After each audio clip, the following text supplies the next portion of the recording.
Hello everybody and welcome to the British Pint. My name is Christoph. Das war wieder die falsche Sprache. Hallo zusammen und herzlich willkommen bei The British Pint. Mein Name ist Christoph und wir verkosten heute das Baltic Porter, was ich für den BJCP-Wettbewerb der HBCon 2024 gebraut habe. Und ich bin mal sehr gespannt, wie das geworden ist, aus zwei Gründen. Zum einen war die Hefe doch relativ schlapp, die ich benommen habe. Und ich glaube, so die wichtige Lektion ist, man sollte für den Wettbewerb vielleicht doch frische Hefe kaufen. Die Hefe hatte ich ja in einem 5-Liter Bier vorher benutzt, damit sie so ein bisschen kräftiger werden konnte. Vorher natürlich noch ein Starter und so und das Ganze versucht, sehr gut aufzufrischen. Die war beim ersten Bier dann auch schon relativ langsam. Dann habe ich noch vergessen, bei dem HBCon Porter die Nährstoffe reinzutun. Also ich hatte Hefe-Nährstoffe dabei, habe die nicht reingetan. Nach 3 Tagen fing die an zu schwefeln. Ich habe das gemerkt. Nährstoffe rein, nochmal gut umgerührt, viel Sauerstoff reingebracht, dass die Hefe noch vitaler wird. Und dann war es geruchsmäßig auch in Ordnung. Aber sie tut sich wohl mit der Nachgärung sehr schwer. Ich habe jetzt eins von den 5-Liter Partyfässchen schon abgefüllt in Flaschen. Das mache ich ja nur, damit ich weniger Hefe in den Flaschen habe. Und da ist mir aufgefallen, das ist noch ganz leicht süß. Und ich glaube, die Kohlensäure war auch ein bisschen weniger, als ich wollte. Das kann also sein, dass ich die Hefe da ein bisschen zu sehr gestresst habe und die einfach mit der Nachgärung in der Zeit, in der ich das warm stehen hatte, nicht durchkam. Ich habe das jetzt schon sehr lange kalt gelagert und das war dann vielleicht zu früh. Das gleiche könnte bei dieser Flasche passiert sein. Das ist eine von denen, die ich Flaschen gereift habe. Ich habe 2x5 Liter abgefüllt in Mini-Kegs und dann das hier, ich glaube 2 Liter, 3 Liter in nochmal Flaschen. Wenn das hier jetzt allerdings besser geworden ist, weil es zum Beispiel länger warm stand, dann könnte es sein, dass das hier von der Carbonisierung und anderen Eigenschaften besser ist und ich das dann für den Wettbewerb einschicken würde. Dafür müsste ich es nur nochmal umfüllen in Flaschen, die neutral sind. Das hier hat so ein Relief auf dem Glas. So, genug Vorgeschichte.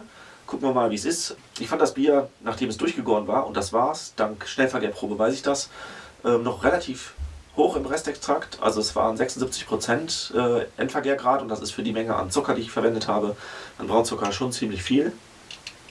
Also eigentlich habe ich das sozusagen mit dem Chevalier Malz, was mehr Eiweiß enthält, dann ausgeglichen, dass man auf normalen Endvergärgrad kommt. Ja, ist auch wenig Kohlensäure. Ich vermute, ich habe die zur gleichen Zeit in den Keller gestellt, wo es kalt war. Mal gucken, ob das jetzt auch süßlich schmeckt.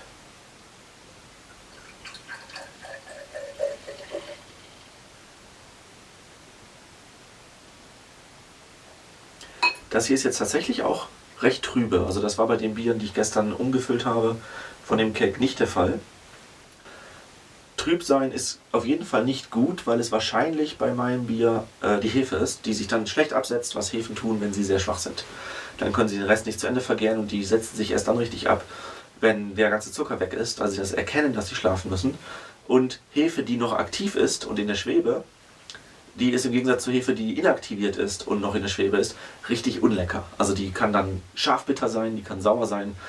So vom optischen Eindruck würde ich sagen, dieses Bier ist tatsächlich schlechter als das, was ich gestern aus dem Keg umgefüllt habe. Was auch nicht unbedingt gut ist. Wieder mal, das Wichtige wäre gewesen, frische Hefe zu nehmen. So, das habe ich mir jetzt also schon gemerkt. Die Farbe ist gut, das ist ein dunkelbraun, das ist nichts, was ich als Porter-mäßig beschreiben würde. Auch für ein Schwarzbier ist ja mit 70 EBC viel zu hell und sollte sich eigentlich gar nicht schwarz nennen, aber die Deutschen sind ebenso. Die Deutschen möchten wenig Farbe, wenig Röstaromen haben, dann sind für die Biere gut. Die Engländer lachen halt über sowas und sagen, ja, ein Brown Ale, das schmeckt wahrscheinlich gar nicht röstig. Der Geruch ist ähnlich wie aus dem Fässchen, das ist schon mal gut. Was ich sehr beeindruckend finde, ist auch diese ganz dezente Kakaonote und sonst kaum Röstaromen, die da drin sind. Das ist hier auch sehr gut geworden.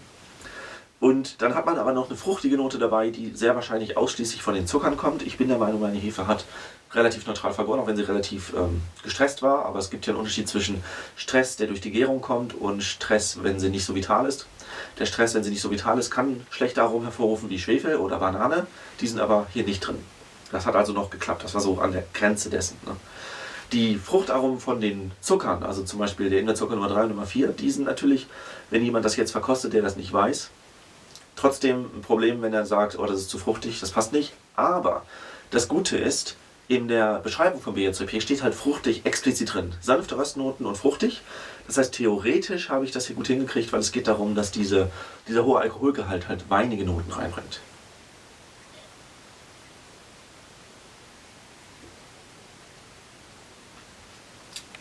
Das schmeckt gut. Ja. Sehr lecker. Es hat eine intensive Kakaonote. Es hat so einen vollen Geschmack, wenn man es gerade die Zunge berührt. Es wirkt sehr voll.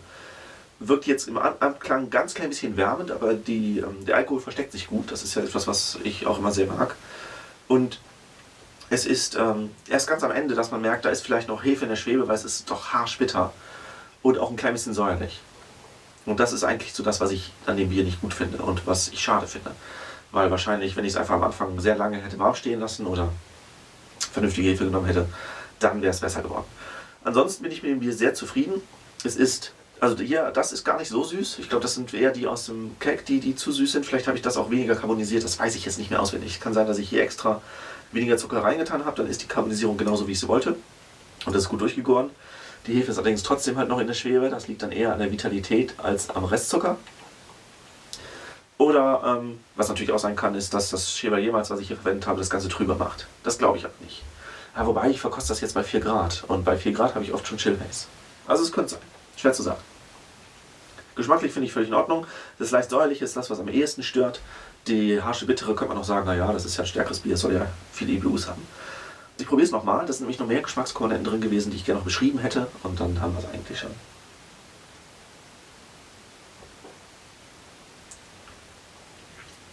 Also wenn ich jetzt zum Beispiel auf den Hefecharakter achte, den empfinde ich da gar nicht existent.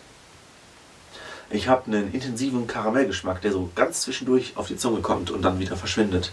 Und das müsste eigentlich auch der Einfluss von den Ingwerzuckern sein.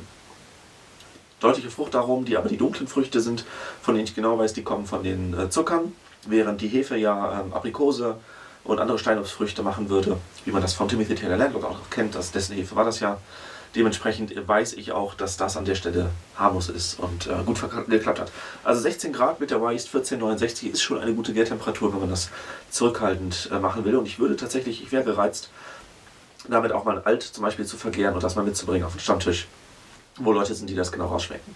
Einfach um zu gucken, ob das denn nur mein Empfinden ist oder auch generell gültig.